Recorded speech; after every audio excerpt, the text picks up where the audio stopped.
how the people are doing. So, see, here's the situation right now. I don't even have that tripod attachment thing that I use for selfie videos, so that's why it looks a little weird, to say the least. But yeah, well, that's usually what happens when you're trying to move countries. Now, I'm actually leaving tomorrow, and I I literally have like less than 24 hours to finish off this video. It's 1 a.m. right now. Well, a little before 1 a.m. Saturday, and I'm leaving 4 a.m. Sunday. It's gonna be wild to just race against time and finish this thing off. I'm getting oddly excited about this, despite the crap I'm gonna have to deal with soon enough. Well, I gotta finish the video. I want to finish the video, and it's gonna happen regardless. Also, another thing to keep in mind, I believe I have speech enhancement turned on the Google Pixel here. I'm not exactly sure how it's gonna sound. And so this video right here is without speech enhancement. It kind of made sense to shoot both ways and then decide later on after judging exactly how good they sound. And it allows to decipher exactly which one's good. Because there was a phone, I don't remember which one it was, I believe I used it this year itself, and it had something similar like a speech enhancement voice isolation thing. It sucked both. So I'm hoping that's not the case on the Pixel, but we'll see. Alright then, now we shall be blazing through the stuff because there's a lot I want to talk about with the video boost feature that we have on the Pixel. It's one of the most interesting things, and there's also certain concerns that I have. So, in terms of video quality, I think the Pixel looks fantastic. It's got insane contrast, maybe a little too much saturation in certain instances, but compared to the Xiaomi, which looks grainy and just mushy in most of the details, yeah, I think the Pixel is just taking a win. Also, the speech enhancement feature, it works, which is stunning news because honestly, I wasn't really expecting much, but it gives you slightly better speech isolation, and it sounds better, it sounds less noisy. Given the environment I was in, that's quite impressive. Alright, now moving right along to 4K 30. So, for the most part, they are very neck and neck.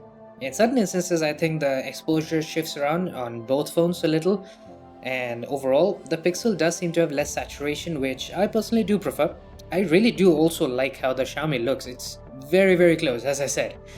But there is one thing. The Xiaomi does seem to have a few more jerks coming in, so the stabilization isn't quite as good as the Pixel. Again, small difference, but overall, it does make me lean towards the Pixel. Moving on, of course, we have the focusing test. So here, as you can tell, the Pixel, it's not really struggling now, is it? It can rack really fast, it can maintain stable focus on these flowers. Look, at the end of the day, you're not gonna have any problems with this because even though I'm panning around like I'm batshit crazy, it's still maintaining focus on these small tiny flowers with ease. And as you would expect, the same can be said for the Xiaomi 14 Ultra. The Xiaomi's focusing is fantastic, and given that I believe it has a larger sensor and so it has to manage more depth of field, although it does also have the whole variable aperture thing, so maybe it's not that big a concern. Anywho, the point is this, the focusing does work just as well on the Xiaomi, so you're not gonna have any problems on either. It's about as good as you can get at the moment.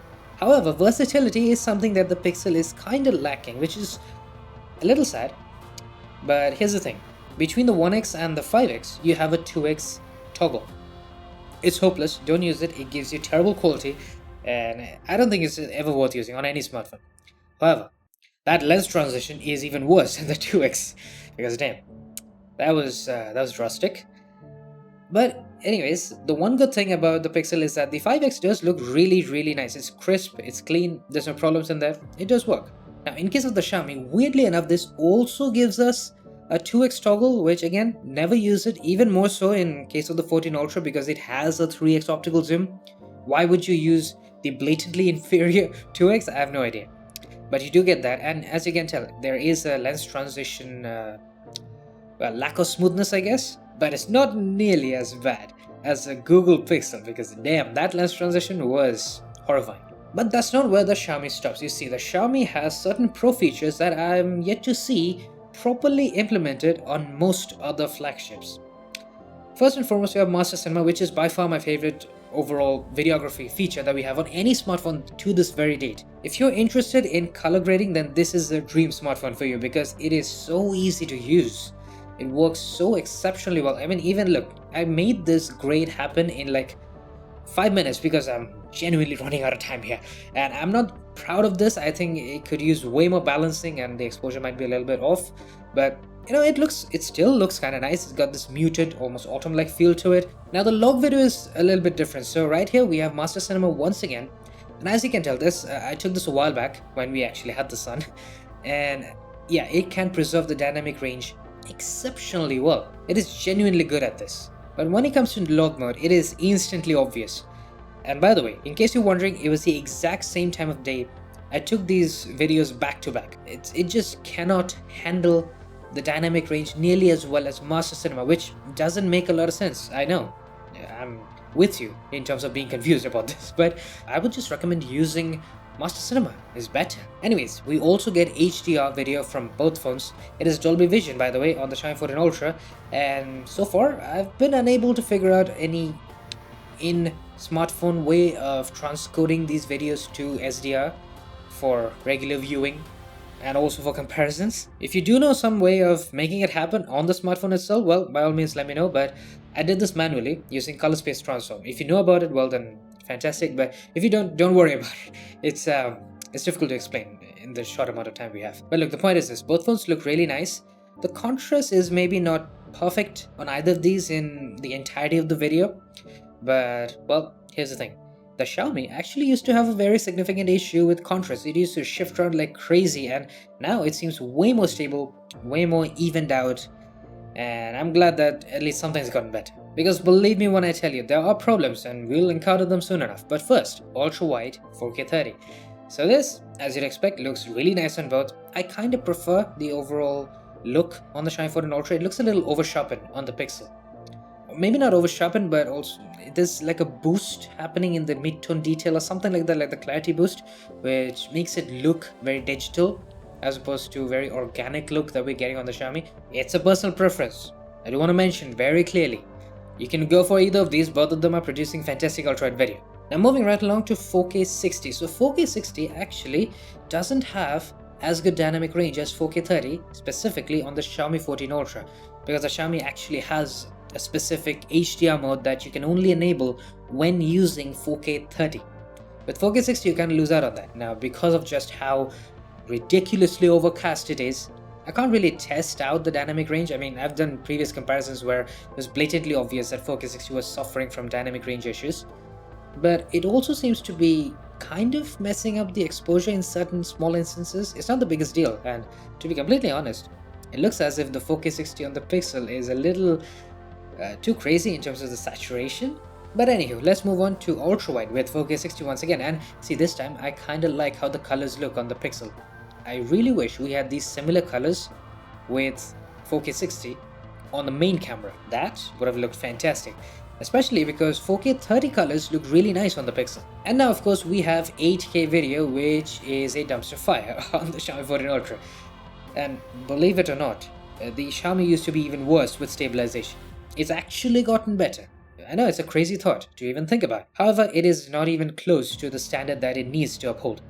The Pixel on the other, now see, this is where the video boost situation comes in. Because what Google has done is that they are basically admitting to the fact that their chipset is just not good enough for some of these heavy duty camera features, I guess. So they're employing their Google Photos servers to process the video via the internet. So yes, even though the video itself looks pristine now, it's a whole bunch of hassle that you need to go through, because consider this. You need to upload this whole 8K file to Photos and then wait for it to process. Once it's done, you'll get a notification and then you're ready to use it. Until then, you have this really low quality 1080p preview, and if you want to transfer it, it's a whole nightmare. That, needless to say, is not the case on the Xiaomi 14 Ultra. Also, the Xiaomi can do 8K with its ultra-wide camera. You can't really do that with the Pixel, which is weird because the Pixel has literal access to insane levels of computing.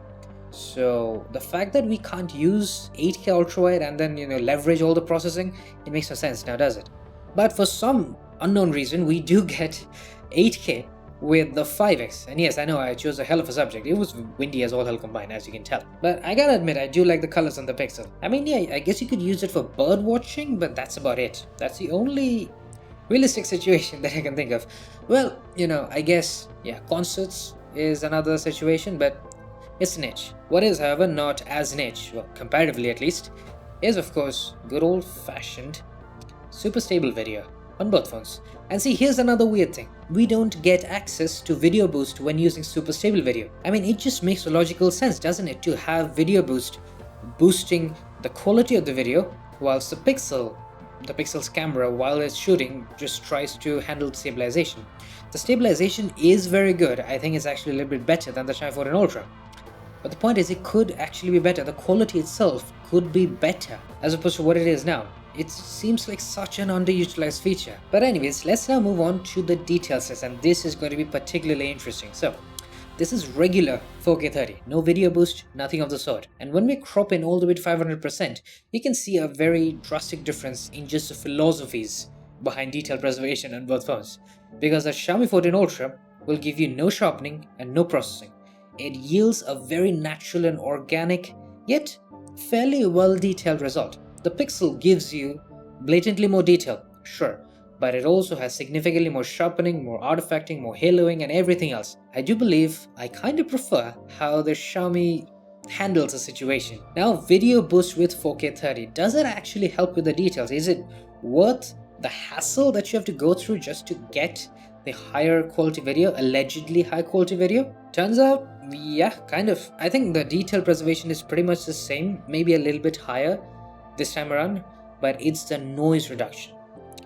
This is by far some of the best noise reduction I've seen on basically any smartphone, and it just keeps getting better. Soon enough you'll see exactly what I'm talking about. But how about 8K? This one can only be done with video boost, and that's it's a bit of a hassle, and I really wish it wasn't the case. However, the end result kind of speaks for itself. Now, the Xiaomi 14 Ultra, look, I told you the 8K, it's honestly at this point it's embarrassingly bad.